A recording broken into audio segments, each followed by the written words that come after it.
chegar até esse momento de certa projeção nacional. E digo mais, Beatriz, quem declara voto a mim dificilmente muda. Então, em não havendo fraude, com toda certeza eu estarei no segundo turno. No tocante à economia, eu sou o único que tenho falado, ouvindo pessoas que eu confio. Não basta você ser economista, eu tenho que confiar em você. Nós chegamos à conclusão que, com regras, o Banco Central tem que ser independente, até para uma previsibilidade, até para que eles possam trabalhar com metas no tocante à inflação, juros, ajuste fiscal, entre outras coisas. Eu não sou especialista em economia. Eu tenho que ser especialista eu tenho que ser um médico porque eu vou indicar o futuro ministro da Saúde? Não é por aí. Eu tenho que ser pessoa de bom senso. O senhor adotou o velho tripé, né? O senhor já falou. Tem que ser, até que deu certo depois de algum tempo, depois de muita tentativa e erro.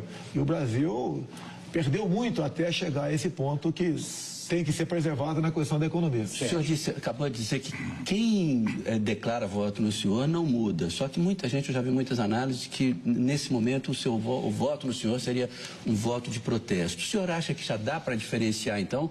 Não é um voto de protesto? Os números da pesquisa representam o que é real hoje, já? Eu tenho certeza que é dessa forma. Logicamente, eu agrego um pouco de voto de protesto. Até o Dória tentou capitalizar um tempo atrás, que seria o anti-Lula.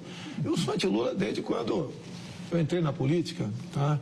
Então, capitaliza muita coisa para mim. Eu tenho simpatia, né? Simpatia do público evangélico, simpatia enorme do agronegócio, das pessoas que querem ter uma arma dentro de casa, das pessoas que querem um currículo escolar diferente do que estão aí, das pessoas que querem fazer comércio com o mundo sem o viés ideológico. Eu tenho simpatia dessas pessoas todas, que ao longo do tempo vão se transformando em possibilidade real de voto. Deputado, o senhor tinha uma posição bastante intervencionista no que tange à economia. Até a Folha publicou um levantamento feito com base nas suas propostas, nas suas votações no Congresso. Agora o senhor está adotando esse discurso liberal. Queria entender um pouco o que é esse intervencionismo com um pouco de liberalismo. O senhor é a favor da privatização da Petrobras, da Eletrobras, e o senhor votou a favor de subsídios. Que tipo de subsídio o senhor acha que a economia é favorável para movimentar a economia? Para mim, a Folha não é referência de absolutamente nada. Tanto é que eu não atendo mais a Folha de São Paulo, a não ser gravando entrevista. Deturpam tudo, tem seus interesses. No tocante à economia, tem estatais que não tem que ser privatizadas, tem que ser extintas. Tipo? Eu não quero entrar em detalhe aqui, porque careceria de um bom estudo vindo do BNDES para mim. Eu não quero entrar em detalhes aqui. Até porque eu não quero aqui que alguma coisa que porventura eu fale aqui de forma equivocada sirva para potencializar outros setores da nossa imprensa. Outros estatais têm que ser privatizadas sim. As estratégicas, você tem que ver o modelo. Você não pode entregar essas questões estratégicas para o capital que pagar mais para você. Eletrobras. Fala-se em Golden Share, privatizar, exemplo da nossa Embraer. Então, isso que eu tenho assimilado e concordado com pessoas que me trazem essas informações da área política. Eletrobras. É a mesma coisa, no meu entender. Quando eu falei há pouco tempo a questão da China, né? Eu falo a China porque a China é que tem mais dinheiro. A China está sendo mais agressiva nessas questões. A China não está comprando do Brasil, está comprando o Brasil. Então, com Golden Share ou com uma forma de privatizar semelhante à nossa Embraer, você pode abrir o capital e privatizar até essas estatais. Só para concluir aqui, ainda a respeito dos seus projetos no Congresso, qual o projeto que o senhor escolheria para dizer desse eu me orgulho? Esse é o projeto da minha vida no Legislativo. O próprio voto impresso. Aqui nós damos uma garantia à população que as eleições estão sendo conduzidas de forma justa, onde você vai garantir em quem você votar, o voto vai para aquela pessoa. Agora, você sabe a dificuldade de apresentar um projeto de aprovar um projeto em Brasília, ainda mais eu. Eu tenho um projeto, por exemplo, que fala da cassação química para defender as mulheres, e as mulheres da esquerda do PT não deixam o projeto ir para frente porque é meu. Então eu não sou o Jair Bolsonaro, eu sou o capitão Jair Bolsonaro, que sou um fantasma para a esquerda brasileira ainda que está dentro do parlamento brasileiro. Bom, lembrando que não são só as mulheres do PT, né? Tem de outros partidos também, mas o senhor tem tentado se aproximar do mercado, conversado com bancos, com empresas de investimentos. A reforma da Previdência é uma reforma considerada a menina dos olhos do mercado, uma reforma radical que é o mercado, né? Qual é a reforma da Previdência que o senhor defende? Por exemplo, em relação aos militares e a reforma geral. O que o senhor... Quer começar pelos militares? Se quiser botar os militares na Previdência, eu concordo. Desde que temos direito à greve, fundo de garantia... Então o senhor não concorda? Hora extra. Peraí, não é igualdade? Não, mas o senhor concorda, porque não pode os militares fazerem greve. Mas peraí, mas se é para pagar, ser iguais na Previdência, ser iguais também nos deveres lá atrás. Ok? Agora, o militar sempre foi, para o mundo todo, né, uma instituição à parte. Nós não temos, o mundo todo, pelo que eu sei, raros são os países que fazem previdência. Ele tem um aparato social que lhe garante aquela aposentadoria que tem o nome de inatividade. É diferente. Por exemplo, eu vou estar daqui a pouco na formatura do 3º sargento de especialista em Guaratinguetá. A garotada se forma lá, falando inglês, inclusive, ganhando bruto R$3.400 por mês. Ao longo de 5 anos, metade pede demissão. É para continuar dessa forma? Se podem continuar se prevalecendo da disciplina do militar para subjugá-lo, não é dessa forma. Você pode ver muitos concursos públicos, carreira típica de Estado, o jovem de 25 anos de idade começa ganhando com um general que 45 de serviço está ganhando. Isso é justo? Não queremos nem isonomia com eles, mas dessa forma, como os militares estão sendo tratados, não é justo. Agora, querer, no final da carreira, o coronel ganhar 5 mil por mês, ou o subtenente, que a massa vai comprar-se embora, ganhar metade disso, isso a injustiça. Mas e a reforma geral da Previdência? O senhor é a favor da idade mínima, por exemplo, e tempo de transição e tempo de contribuição para se aposentar? Quantos anos? A reforma ainda está sofrendo ajustes, né? A forma como foi proposta, eu não aprovo, eu não voto favorável. Quando se apareceu os 65 anos, a forma inicial, por coincidência, eu estava no Piauí.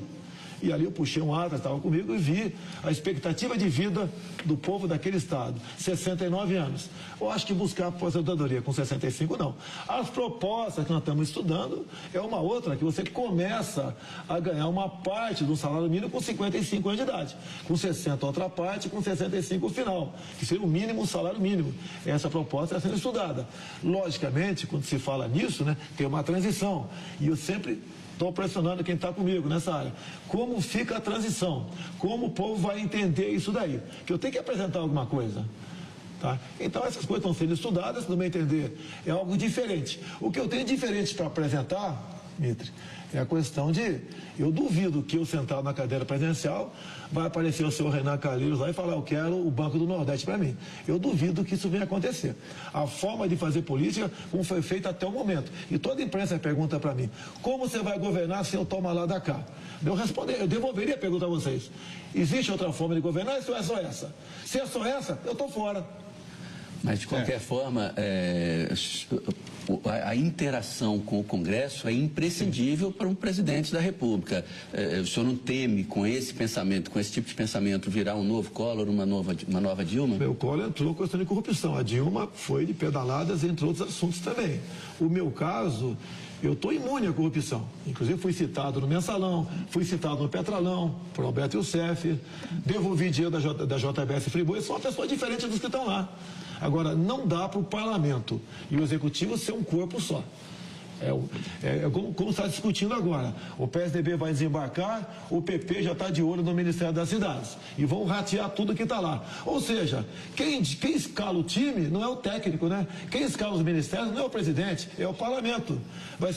Eu não seria o bobo da corte jamais. Eu pretendo começar, por exemplo, quem vai ser o ministro da Defesa? Vai ser um oficial general de 4 estrelas. Quem vai ser o ministro, por exemplo, da Saúde? Alguém que entenda desse assunto, obviamente. Mas assim cada ministério.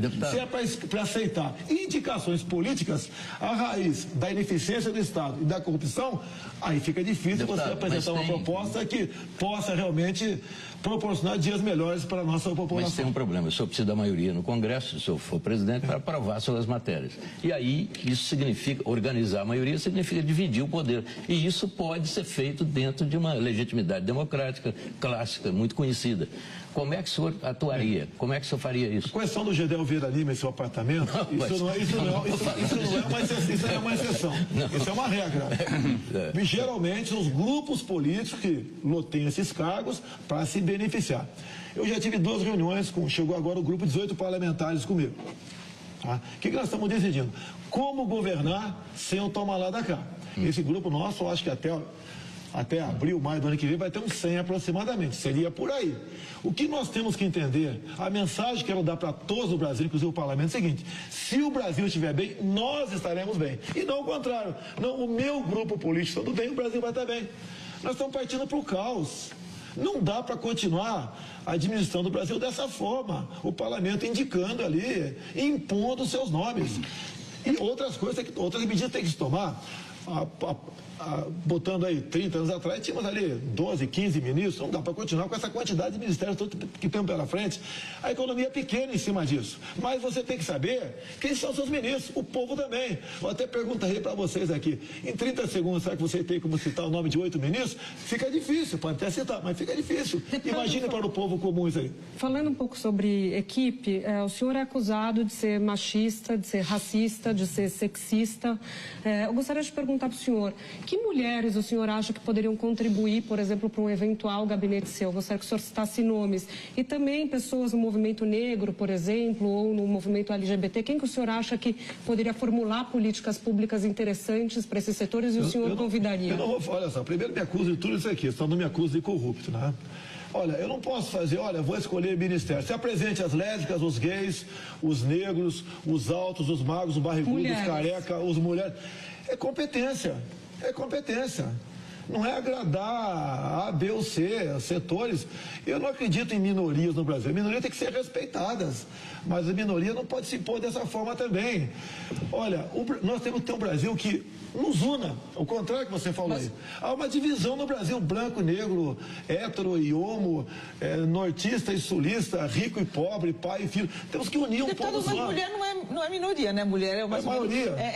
O senhor não consegue citar nenhuma mulher próxima do senhor que esteja ajudando o senhor? E nem quero citar homens aqui, até porque eu tô uma mulher que seja referência para o senhor. Ou uma líder internacional. Margarete Tati, por exemplo. Não, mas ela já não pode ser ministra do Brasil porque ela Você quer que eu cite Luiz Lindo aqui para vocês? Que vergonha! Que vergonha! Pelo critério de cor. Que vergonha, inclusive, a raça negra. Deputado, agora deixa eu entrar nessa questão. O presidente Michel Temer, por exemplo, nunca disse que era machista, não foi processado, muito menos condenado, como aconteceu com o senhor. Mas fez um ministério absolutamente sem mulheres, né, no começo da gestão, foi muito criticado. Como é que vai ser isso? Já que o senhor não quer citar, não, teoricamente, como é que o senhor vai distribuir? Porque o senhor vai ter que lidar com esse problema. Ainda que goste do conceito das minorias. O senhor vai ter que ter representantes delas lá. Mas eu não vou falar em minorias, é competência. Quando você fala condenado... Não, eu sei, mas o que eu estou perguntando é o seguinte... algum processo político. Quantas mulheres o senhor pretende ter no seu ministério? Eu fui condenado agora, político, olha só, a questão Maria do Rosário. Meu Deus do céu. Foi a senhora Ela Vieco que foi lá pessoalmente me denunciar, aproveitando uma saída do Rodrigo Janot. Pelo amor de Deus, ela me chama de estuprador. Estava defendendo a redução da maioridade para estupradores. E eu sou réu nisso. Pelo amor de Deus. Eu agora, uma declaração que eu dei em 2011, que não participaria de uma marcha do orgulho gay por acreditar em Deus e na família, me dão 150 mil de danos morais. Cadê o artigo 53 da Constituição? A minha imunidade por palavras, opiniões. Eu não posso dar opinião mais sobre isso? De todo jeito, cara que é uma perseguição política. De todo jeito, há três ou quatro eleições passadas, o ex-ministro Ciro Gomes foi alijado da disputa quando fez uma piadinha, perguntado qual seria o papel da mulher dele, e ele respondeu que seria dormir com o candidato e tudo. Essa questão da deputada Maria do Rosário, o senhor não teme que isso venha a ser usado na campanha? É uma declaração que o senhor se arrepende, uma frase que o senhor se arrepende dela? Negativo, eu estava defendendo as mulheres de estupro no Brasil, o caso Champinha, que por 5 dias uma menina foi estuprada por 5 marginais em rodízio, depois foi executada. Ela perde os argumentos, me chama de estuprador.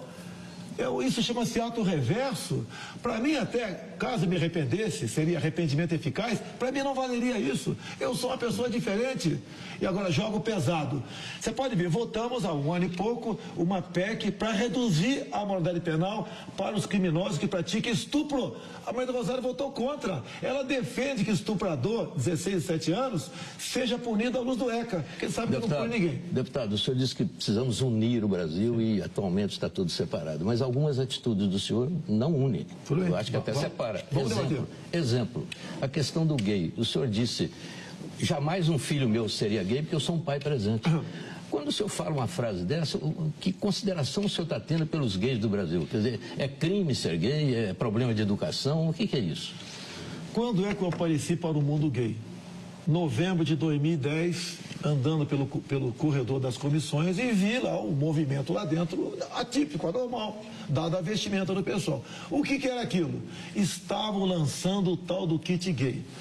Ouvi e tenho filmado comigo o senhor André Lázaro, secretário de alfabetização do MEC. Estava lançando lá, inclusive, o filme Beijo Lésbico. Disse ele: passamos 3 meses discutindo até onde a língua de uma menina entraria na boca de outra menina para fazermos um filme Beijo Lésbico para combater a homofobia. Tu acha algum pai quer que a sua filha ou seu filho de 6 anos de idade assista isso na escola? Mas você não Joguei pesado. Joguei pesado. Isso é chumbo trocado. Eu tenho certeza, né, que em grande parte, olha só, eu não quero discutir o fundamento, como é que o elemento tem esse costume ou nasceu assim. Isso não interessa para mim. Eu quero que todos, inclusive os gays, sejam felizes, mas esse tipo de comportamento não seja ensinado nas escolas.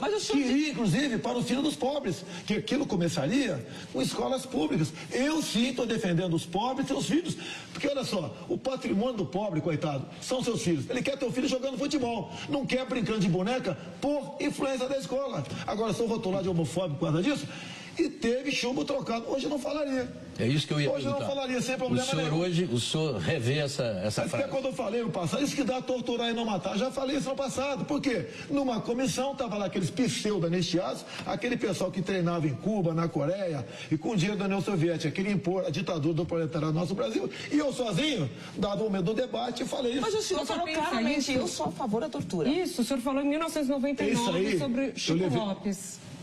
Eu falei... O ex-presidente do Banco Central. O que eu falei é o seguinte, eu dei um exemplo. Imagine um filho de vocês sequestrado. E você, naquela época, né, não tinha celular, era orelhão. Daí pega o malandro no orelhão, negociando o resgate. Você leva ele para um canto.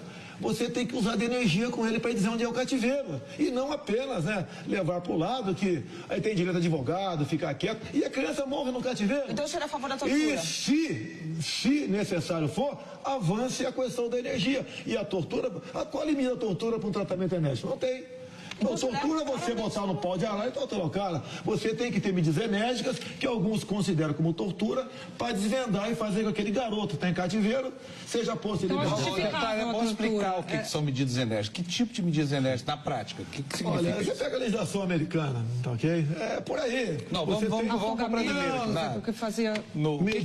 Pergunte para o pai de uma criança ou mãe sequestrado o que ele gostaria que fizesse com aquele sequestrador para dizer um tal cativeiro. Não, mas o senhor é o candidato à presidência. O que o senhor... Talvez, nem pré-candidato eu sou, porque eu não tenho nem partido ainda. Mas o senhor então, é um parlamentar importante. Então você tem que desvendar importante. este assunto, você tem que desvendar esse crime.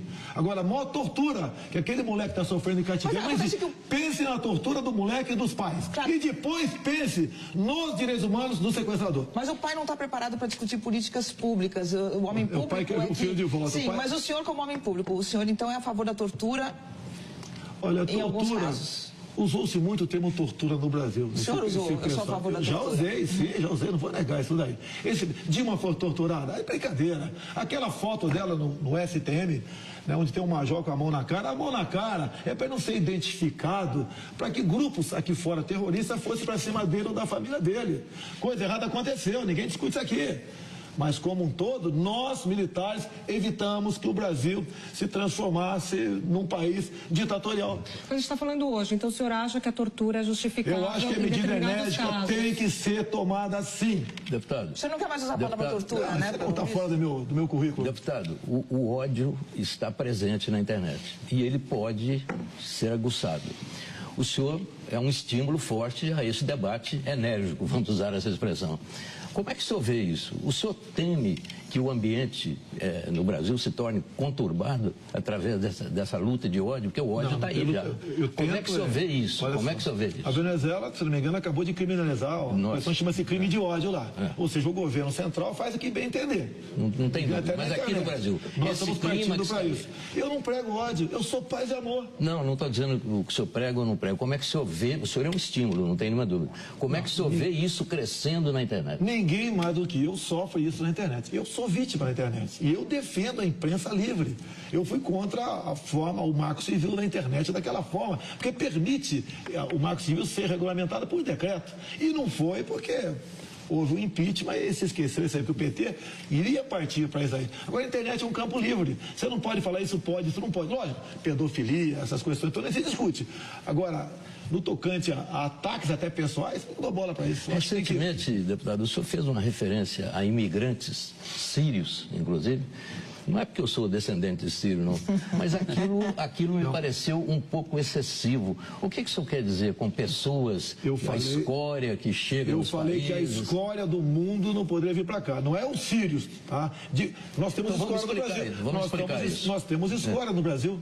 Ou não temos? Claro, mas vamos explicar essa questão dos imigrantes sírios. Qualquer imigrante tem que ter regra para entrar aqui. Com a nova lei da migração, o Brasil passou a ser um país sem fronteira.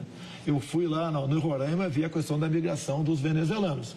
Pergunte para os nossos irmãos de Roraima o que eles acham que está acontecendo lá. Se o governo tinha tomado alguma providência, talvez criar um campo de refugiado, fazer alguma coisa. Porque lá chegou a violência. Chegou, as escolas públicas estão todas ocupadas por filhos venezuelanos, os hospitais todos ocupados, prostituição de meninas até senhoras, à luz do dia. Nós não podemos deixar que isso aconteça no nosso Brasil. Tínhamos o problema também, o pessoal do Haiti que entrava pelo Acre, e o governo do PT mandava para São Paulo. A tua casa entra quem você quiser. A nossa casa chama-se Brasil, é o que nós desejamos ou queremos que entre. Não pode ser um país de fronteira aberta. Não pessoalmente, Sírio, nada disso. Até tocante a Palestina, poderia até ser contra, que a Palestina está do lado de Israel, eu defendo o Estado de Israel, mas o Palestina é uma coisa, Hamas e Fatah é outra. Temos que evitar que essa entrada indiscriminada aconteça em nosso Brasil. Deputado, falando um pouquinho do Bolsonaro de ontem e o Bolsonaro de hoje, o senhor chegou a falar no passado que sonega tudo o que for possível. Eu queria entender um pouco o que o senhor sonegava à época, ou se isso é mais uma brincadeira do senhor. O senhor ainda sonega e qual a reforma tributária, falando nessa questão de arrecadação, qual a reforma tributária que o senhor acha que é necessária para o país hoje? Eu sonego ICMS, IPI, IPVA. Olha só, há uma indignação popular. Você paga primeiro, imposto escorchante aqui no Brasil. Como é que é esse negócio? Você está fazendo afirmação que pode ser complicado. Você não tem como sonegar. Não tem como sonegar isso. Se puder, o povo, se puder, sonega. Se você paga o imposto escorchante, se quiser saúde, tem que ter um plano de saúde. Quer segurança e contratá-los. Tá? Se você quer educação, a mesma coisa. É uma indignação. Sonegava? Conta pra gente. Mas eu não sonegava nada, eu nunca soneguei nada. Sonegava tudo que podia ser, sonegava nada. Força de expressão. Ou seja, o senhor falou, a gente tem que esquecer. Não, força de expressão. Tudo era força de expressão. Assim como falei, fuzilar FHC, como é que eu fuzilei FHC? Sim, mas tudo força de expressão. Tudo era força de expressão, então. Tudo que o senhor falou. Força de expressão, mais um caso. O senhor agora está mais cuidadoso com a força de expressão. Nós amadurecemos. Nós temos que mostrar à população que o dinheiro arrecadado é bem aplicado. Mas eu queria fazer uma pergunta, viu, a última, né, do bloco, pelo que eu estou vendo, a respeito da segurança. O senhor tem batido nessa tecla, o senhor é um símbolo dessa segurança com energia, como o senhor sempre disse. Mas, além da repressão, eu não vi nenhuma ideia do senhor ainda. O que o senhor propõe para enfrentar e derrotar o crime organizado de maneira racional e organizada? Coisa que o Estado brasileiro não faz, nós estamos perdendo essa guerra. Mas, além da repressão... Nós vamos responder essa pergunta pela complexidade dela no próximo bloco, tá bom? Então nós vamos para um pequeno intervalo comercial, voltamos já para continuar aqui a entrevista com o deputado Jair Bolsonaro. Até já.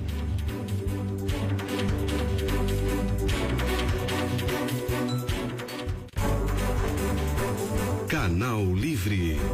Oferecimento Decolar.com. Tudo para a sua viagem. E Blau Farmacêutica, 30 anos. Inovação e tecnologia para a vida. Próximo domingo, Mona Lisa Alcântara, a Miss Brasil 2017. Eu sou Brasil no Miss Universo. Próximo domingo, logo após o Pânico na Band, Miss Universo. A Blau Farmacêutica completa 30 anos de muitas conquistas para comemorar. Uma empresa com DNA 100% brasileiro. A Blau é hoje uma multinacional do setor farmacêutico.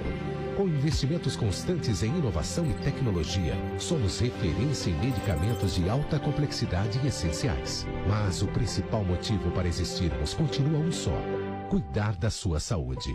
Blau Farmacêutica há 30 anos. Inovação e tecnologia para a vida. Decolar.com apresenta Pacotes Imbatíveis Especial Aplicativo. Nesta semana, você vai se surpreender, se emocionar. Pacote voo mais 7 noites de hotel 3 estrelas em Orlando, a partir de 10 vezes de R$ 349. Pague em até 10 vezes no aplicativo. O voo perfeito e o hotel ideal viram um pacote imbatível. Decolar.com. Tudo para a sua viagem. Você começa a repor cálcio a partir dos 40 anos, mas com o tempo percebe que tomou o cálcio errado. E aí surgem os problemas com a osteoporose. Por isso você não pode abrir mão de um cálcio certo, Calcitran. Em Calcitran você pode confiar. Milhares de mulheres já se beneficiaram com o Calcitran. E se você precisa de uma reposição de cálcio ainda mais rápida, Calcitran MDK. Calcitran, o cálcio certo, para não se arrepender depois.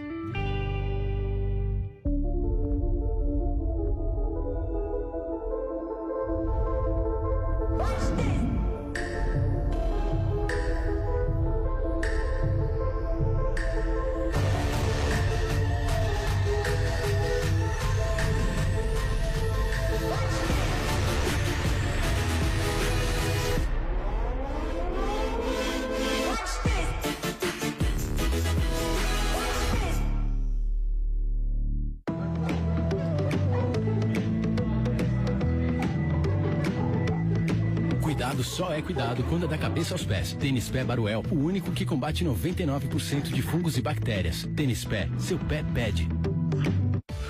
Olha aí o segredo da Gabriela Pugliese para ajudar a reduzir a gordura localizada. Agora ficou mais fácil você eliminar de vez aquela barriguinha ou pneuzinho com Imecap Redutor de Medidas. Imecap Redutor é um tratamento completo para reduzir a gordura abdominal e dos quadris. Imecap Redutor combina creme e cápsulas. O creme elimina a gordura localizada e as cápsulas agem nas gorduras mais profundas. Gordura localizada tem solução com o Imecap Redutor de Medidas. Amor, que nome a gente vai dar pra ele? Ele quem? Ué, nosso filho? Filho? Como assim, filha?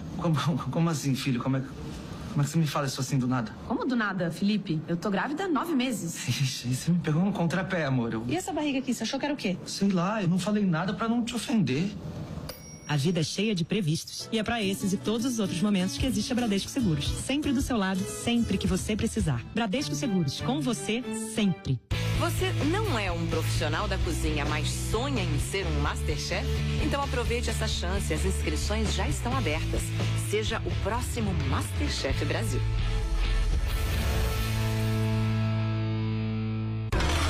O Bilhetão chegou. O Bilhetão é o certificado de contribuição da Cruz Vermelha, que ao adquirir, você ajuda a salvar vidas e ainda concorre a valiosos prêmios. E olha o que espera por você domingo, dia 26. Um Fiat Argo, o carro dos seus sonhos. E mais R$5.000. Uma Pop 110 e uma Fan 125. E ainda 20 rodadas especiais de R$500. 10 para o Agreste e 10 para o Sertão. Bilhetão, realizando sonhos e salvando vidas. Meu nome é Elizabeth e eu cheguei aqui, eu era uma jovem muito triste, muito amargurada, devido à separação dos meus pais. Acabei criando muita mágoa do meu pai, devido a ele ter largado a gente. Então, dentro de mim havia uma tristeza muito grande, mas aqui tudo mudou. Hoje eu sou uma jovem feliz, hoje eu não tenho mais mágoa, hoje aquela tristeza e aquele vazio que eu tinha, ele foi preenchido e hoje a minha família está restaurada.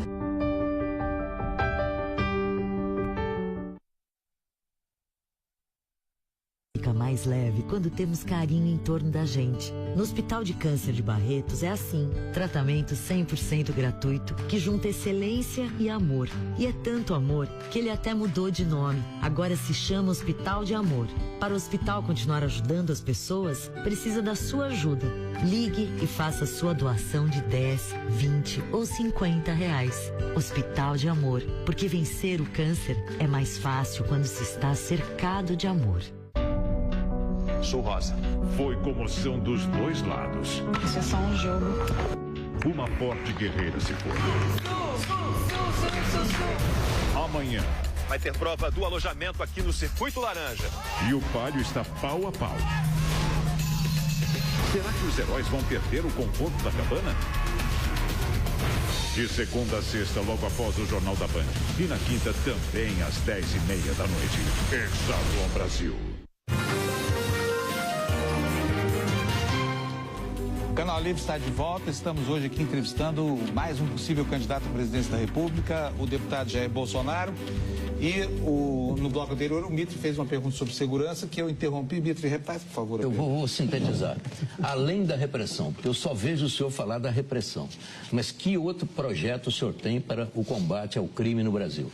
Alguma coisa racional? Se você até começar a resolver a questão da economia, tu ajuda a violência a diminuir. Não há nenhuma dúvida. Um montão de medidas.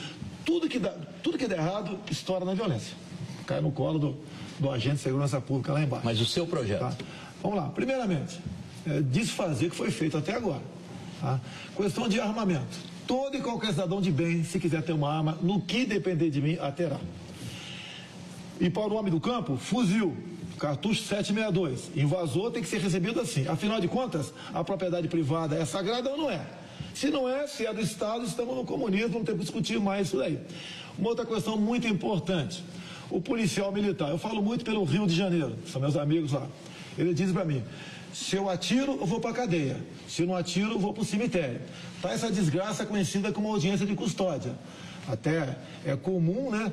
O policial prende o bandido, no dia seguinte, na audiência de custódia, o bandido conta a sua historinha lá, que foi torturado psicologicamente, o policial responde por tortura psicológica. Nós temos que ter o excludente de ilicitude para a operação policial e para a legítima defesa também. O policial em operação responde, mas não tem punição. E legítima defesa também. Olha o caso da Ana Hickman, o cunhado dela. Está em tribunal de júri lá em Minas Gerais. Reagiu a uma invasão do quarto de hotel, o marginal deu 2 tiros numa mulher, ele conseguiu tomar arma, deu 2 tiros na cabeça do cara, vai responder por excesso. Mas, deputado, mas o senhor não tem ideia a respeito, por exemplo, da comunicação entre as polícias? Tudo bem, dos estados se unindo, uma política nacional em consonância com políticas estaduais? Estou perguntando por políticas. Tá. Esse tipo de repressão o senhor tem falado muito. Não, tenho falado, isso diminui a violência e muito. A partir do momento que o bandido suspeite que vai encontrar uma reação dentro da tua casa, não vai invadir tua casa. Agora deixa eu colocar um problema aqui para o senhor. Ele não respondeu a parte do projeto que ele teria para... Os outros não têm projeto nenhum. O projeto dos outros é direitos humanos, é desarmamento, é desarmar a população. Como se a população de bem é que estivesse armando a bandidagem, não é por aí. Deputado, agora... Você fala em fronteira. Lógico que dá uma força na fronteira, mas são 17 mil quilômetros. Quer ver uma coisa? Rio de Janeiro. Já tive 2 reuniões que eu participei, não como o autor, né, mas coadjuvante. O pessoal transporte de carga no Brasil. No espaço de 40 quilômetros da Avenida Brasil e Dutra, em média são assaltados 27 caminhões de carga por dia. Como resolver esse assunto? Sem o excludente de ilicitude? Sem o policial poder agir, atirar e se matar outra. E a polícia? E a banda podre da polícia? E as relações espúrias da polícia com os bandidos? Como foi denunciado pelo ministro da Justiça recentemente? Mas não falou nomes, é um homem como ele, não fala nome. Não é apenas jogar todo mundo no mesmo caldeirão. Mas como é que o senhor vê isso? Eu vejo, lógico, a banda podre com maus olhos. Isso parte das corregedorias, da política do Estado, buscar... E ela é uma presença forte lá. O que sempre aconteceu? Eu estive no Espírito Santo agora, na semana. O que aconteceu há pouco tempo lá, no Estado, em especial Vitória. A polícia ficou dentro dos quartéis. Olha como cresceu a violência. E de forma assustadora.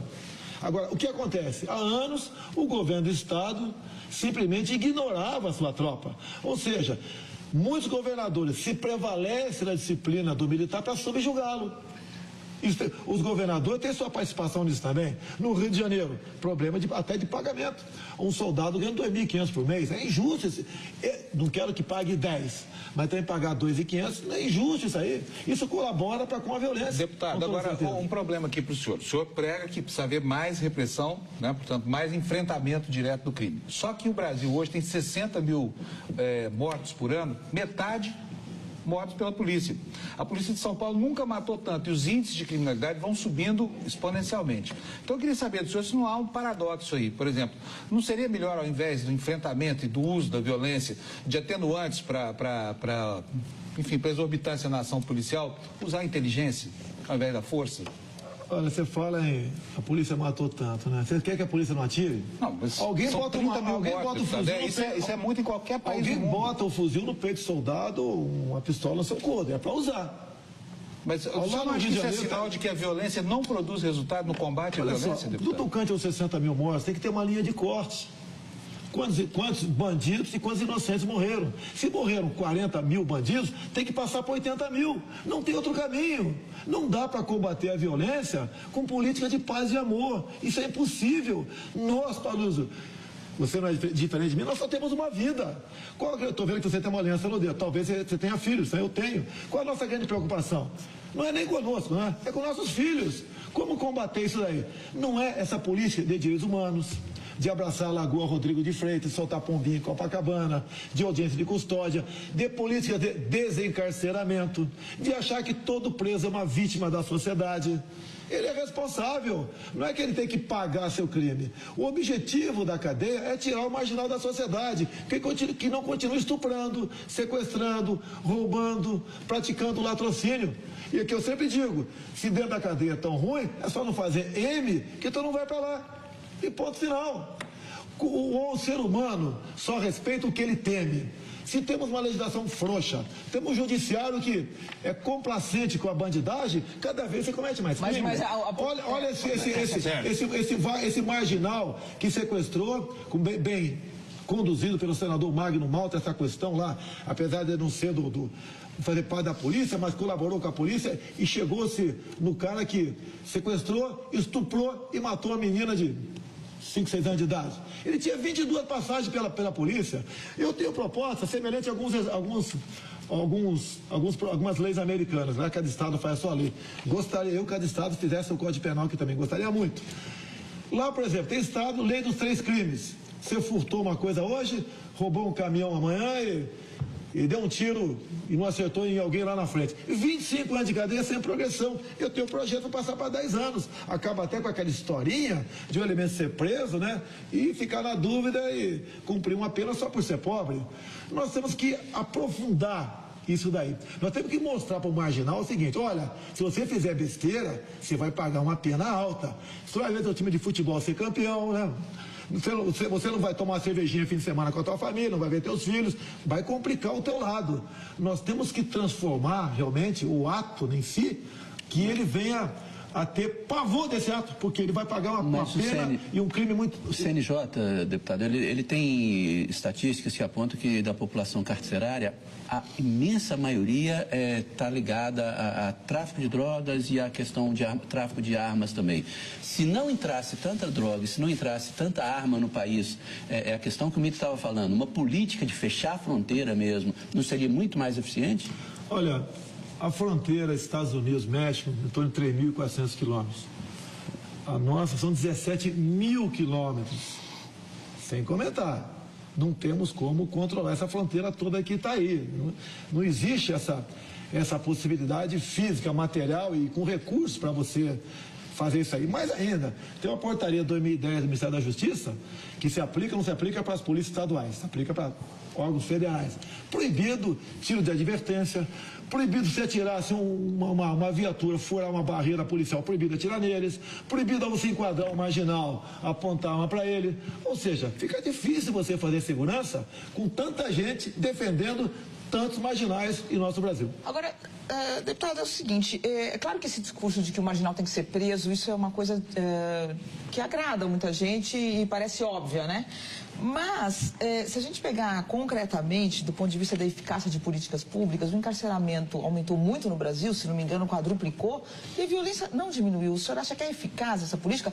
Eu não estou falando do ponto de vista do pai que tem o seu filho que sofreu, o senhor me perguntar se você for assaltado agora, você não reage? Óbvio que eu reajo. Eu estou falando da eficácia de uma política pública.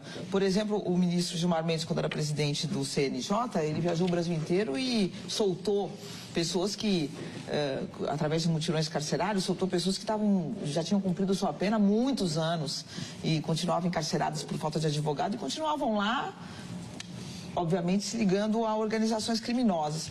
É eficaz essa política de desencarceramento diante dos números concretos? Então vamos desencarcerar. Tem um projeto no Senado agora, ridículo o projeto, tá? Já aprovou, está chegando no plenário. O diretor de estabelecimento prisional, caso a população seja um pouco grande, ele pode fazer gestões para botar na rua. Há pouco tempo sepultamos lá um projeto de lei que tratava do Estatuto do Encarcerado. Pelo amor de Deus. Dava direito a cada grupo de 1.000 encarcerados, 5 médicos. Dava direito a eles a presidiar, inclusive, salão de beleza. Criava o dia do encarcerado, dia 25 de junho. Criava, inclusive, dos direitos do preso. O preso tem que ter direito. Tem que ter direito nenhum. Ele não é cidadão mais. Não é ressocializar? Porque não, o objetivo da cadeia não é ressocializar, não. É tirar o canário da sociedade. Tá? Então, dava direito à cela individual. Cela individual, ou seja, pessoa de colarinho branco não ia mais para a cadeia, porque estaria a cadeia cheia com outro tipo de criminosos. Tá? Então, esse tipo de política que foi adotada até hoje tem que desfazer tudo isso aí. Lógico, depende do parlamento brasileiro, depende. Tá? No que depender de mim, se eu chegar lá, nós vamos desfazer tudo que foi feito pelo PT e pelo PSDB nessa questão também. Bom, o Canal Livre vai para um último intervalo, voltamos já para concluir a entrevista com o deputado Jair Bolsonaro.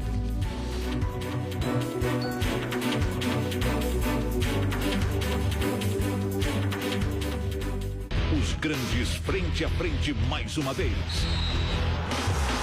Messi encara a lenda Buffon.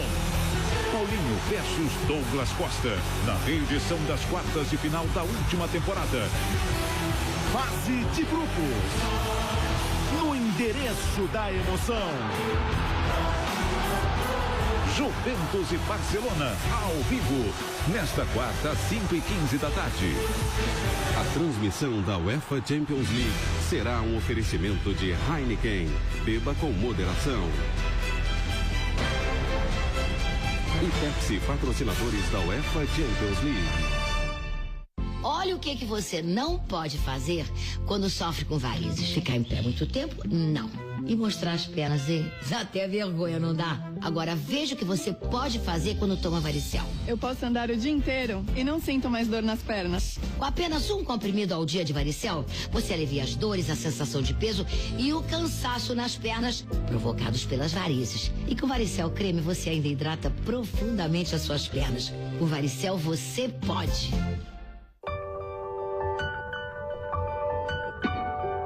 O seu estilo de fazer as coisas mostra o seu jeito de ser, a sua digital. Você é offline durante o dia e online durante a noite? Ok, entendido. Você gosta da liberdade que o celular te dá, mas não quer ficar preso a ele. Tudo bem, sem problemas. O bom de ter estilo é que não existem certos e errados. Existem apenas as suas escolhas. E em cada uma delas, você expressa o seu jeito de pensar. Que tal passar a tarde com a família e deixar para falar com o banco só depois do jantar? Ou contar com assessoria financeira onde e como quiser? Você tem na mão todas as possibilidades do mundo digital para deixar tudo mais simples, do jeito que você gosta, do seu estilo. Banco do Brasil Estilo, um banco com a sua digital.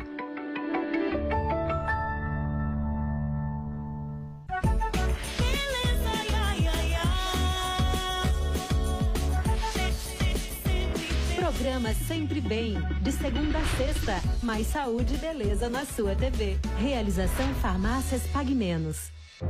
Existe uma fonte de energia? Está em toda parte. Ela é abundante e brasileira. Essa fonte de energia sou eu. Movidos pela curiosidade e pelo conhecimento, a gente vai longe. Vamos juntar?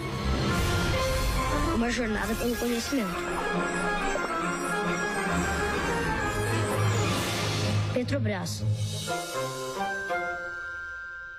Falei tanto de bem casada, eu gostaria de experimentar. Pro chefe Jacan, eu até abro um.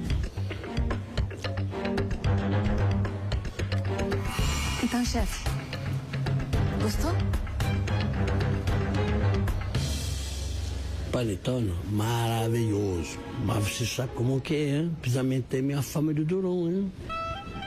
Agora é 1, 2, por aí vai.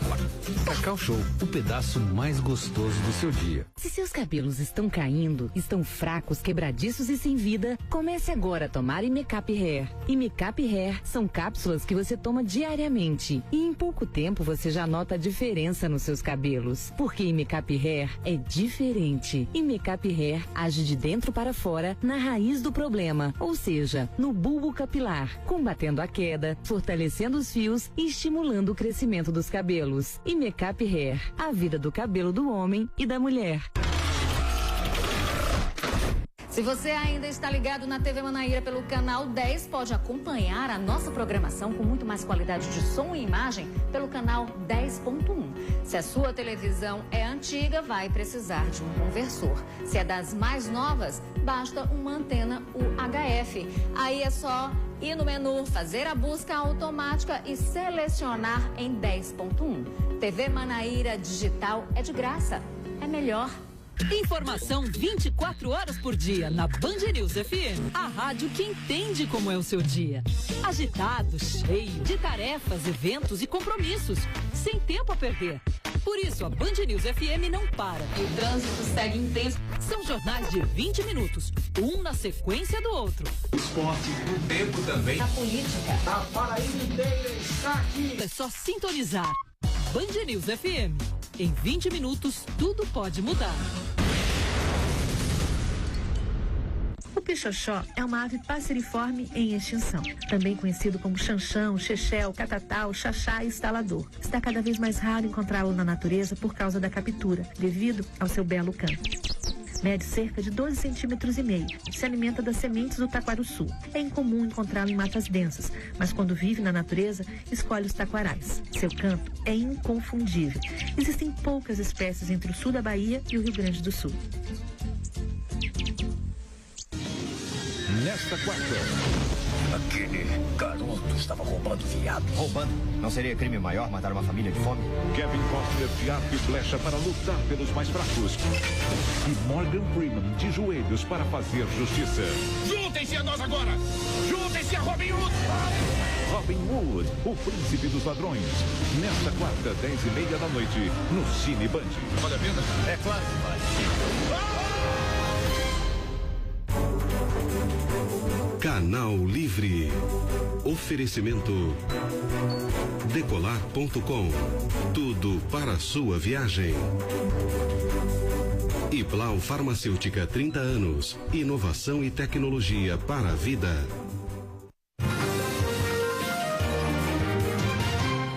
Estamos de volta com o Canal Livre, conosco aqui hoje o deputado Jair Bolsonaro. E, Júlia, por favor, você quer abrir o bloco? Deputado, queria voltar a essa questão, voltar a debater economia e falar um pouquinho sobre esse perfil do senhor intervencionista, nacionalista e agora um liberal. Quais reformas microeconômicas que o senhor acha que são as mais importantes? Quais o senhor colocaria em prática assim que assumisse? E como o senhor vê a participação do capital externo na economia brasileira? Inclusive, por exemplo, China.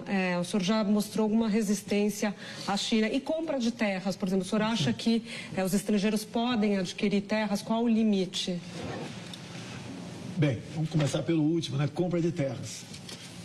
Vamos supor que eu fosse o dono da despensa da tua casa. O que você comeria amanhã? O que eu quiser. Quando se fala em China, a China tem montanhas de dinheiro. Poderia ser um outro país, mas no momento é a China. Há muito se discute, né? E já compraram em parte terras agricultáveis no Brasil. Vão matar o nosso agronegócio. A nossa segurança alimentar, com toda certeza, estará na mão dos chineses no futuro. Nós queremos isso. Inclusive, a mão de obra deles é barata. Daí um jornalista, outro dia, ao eu falar isso, né, ele comentou lá na outra ponta da linha.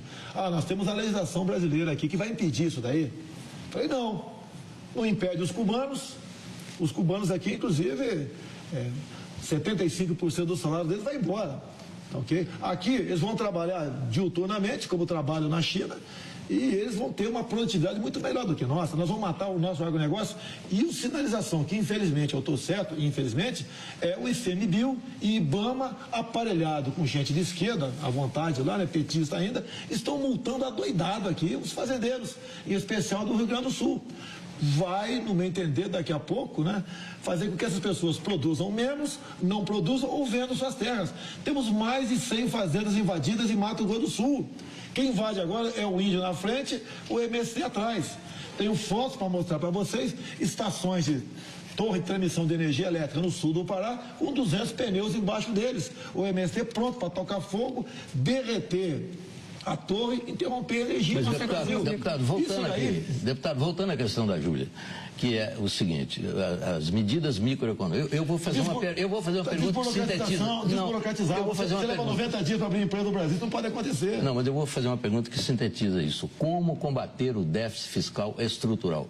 Primeira medida, qual seria? Olha, eu perguntaria, obviamente, para os meus economistas, né? O que eu posso responder... Esse é o maior problema do Brasil. O que a gente pode é o maior problema do Brasil. Você tem que combater a corrupção, você tem que privatizar muita coisa, sim, ok? Para você ter superávit, tá? Você tem que conversar com todo mundo da sociedade, ok? E buscar medidas para facilitar a vida de quem quer produzir. E quem é empreendedor, coisa que não tem. O governo só lembra de nós, aqui do povo, aqui embaixo, na hora de ir na jugular dele e arrancar muito dinheiro para pessoas. Quando é que os economistas que o senhor tem reunido vão apresentar um projeto para o senhor defender? E quem são esses economistas que o senhor mantém tanto segredo? Está aqui, o Brauman está nos acompanhando. Quem mais? O Abrão está nos acompanhando aqui. Outro Saxida também está nos acompanhando. Tenho visto de longe alguns outros economistas, tá? Para ver qual seria a melhor linha para ser adotada. Afinal de contas, plano de governo, Mito, você sabe que eu tenho que apresentar por ocasião de uma possível registro de candidatura, que seria em agosto do ano que vem. Se você apresenta um plano de governo que tenha qualquer brecha, você vai levar paulada de tudo quanto é lado. E quem apresenta na frente sai em desvantagem. Agora, de qualquer forma, o Brasil precisa de melhorar a infraestrutura, logística, por exemplo. Não tem, se começar a crescer, não tem energia. Não tem energia. Como? E o Brasil não tem poupança para isso. O senhor já disse, por exemplo, no investimento, o senhor não aceita o capital chinês, por exemplo? Depende da forma como ele está sendo investido aqui. Por exemplo, nós poderemos investir em energia, tem que investir. Você vai para Roraima, é um estado que não tem densidade eleitoral, então o pessoal não dá bola para Roraima. Lá você tem condições de ter energia eólica, tem solar e tem também as convencionais nossas, via hidrelétrica. Essa última você não consegue fazê-la. Por quê? Problema ambiental e problema indígena. Você tem que solucionar esse problema aí. Você pode ver, quando me permite aqui falar em economia um pouquinho mais, outras áreas, quando se fala, por exemplo, em turismo, que movimenta 10% do PIB no mundo, a questão ambiental não permite você fazer turismo na Baía de Angra dos Reis. Não permite você fazer turismo na região de Foz do Rio Ribeira de Guape. Você pega Cananéia, você pega a Ilha Comprida e pega Iguape, você não pode fazer turismo ali. Essa maneira xiita de tratar a questão ambiental prejudica e muito a nossa economia. A economia vai bem quando o cidadão vai bem. Quando você tiver liberdade para exercer uma profissão, abrir com facilidade o seu negócio e começar a produzir algo. Aí a economia começa a ir bem, no meu entender. Mônica, última pergunta. Há um consenso no Brasil de que o consumo é sobretaxado, o que penaliza quem tem menor renda, e a renda não é taxada no nível que a gente pudesse comparar com países de primeiro mundo, por exemplo. O senhor está discutindo com seus economistas a possibilidade de uma mudança nesse sistema? O senhor toparia discutir a criação ou a volta de impostos para o chamado andar de cima? Não, eu só aceito fusão ou extinção. Porque como está, é impossível o Brasil pensar em economia. A tal da curva de Laffer, né, que aprendi há pouco tempo, reconheço. Eu sou técnico em artilharia. Sei fazer derivada, integral, calcular tiro, essa é a minha especialidade. Sou formado em educação física também. Mas a tal da curva de Laffer, a partir daquele momento, se você aumenta o imposto, diminui a arrecadação. Nós já ultrapassamos. A curva de Laffer está em Marte, Saturno, não sei, está longe daqui. Você tem que trazer para dentro. Você vê, o prefeito do Rio de Janeiro pintou um problema, ele viu que vai ter problema de déficit na frente, aumentou o IPTU. Aqui o próprio prefeito de São Paulo, no tocante aos radares, continua multando da mesma maneira, taxou a Netflix, tá? E criando impostos cada vez mais. Você não pode partir por aí. Você tem que ter outras formas, né, para você fazer economia. E não apenas ver o teu lado, você tenta se reequilibrar ou não quebrar, quebrando o povo brasileiro. A economia vai bem quando o seu povo for bem. Deputado, chegamos ao final, o senhor tem 1 minuto para a sua despedida. Obrigado pela oportunidade. Sou o capitão do Exército Brasileiro. Se essa for a missão de Deus, o destino, serei soldado do povo brasileiro. O Brasil precisa de um presidente honesto, que é quase um palavrão no meu meio, que tenha Deus no coração e que seja patriota. Defenda a família, dê a posse de arma de fogo para o cidadão de bem, acabe com a nossa economia pelos viés ideológicos do mundo todo, aceite parcerias dos bons países para nos desenvolvermos aqui, aproveitar o nosso subsolo agregando valores. Eu acho que é por aí que nós podemos ir para frente. E não aceitar indicação para os seus ministérios na base do toma lá da cá. Porque aí está, no meu entender, a origem da ineficiência e corrupção do Estado brasileiro. Muito obrigado. O Canal Livre de hoje fica por aqui. Nós agradecemos a presença do deputado Jair Bolsonaro, dos meus colegas Fernando Mitre, Mônica Bergamo, Júlia do Alibe, Sérgio Amaral. A você que nos assistiu, muito obrigado pela sua audiência. Boa noite, até a semana que vem. Tchau.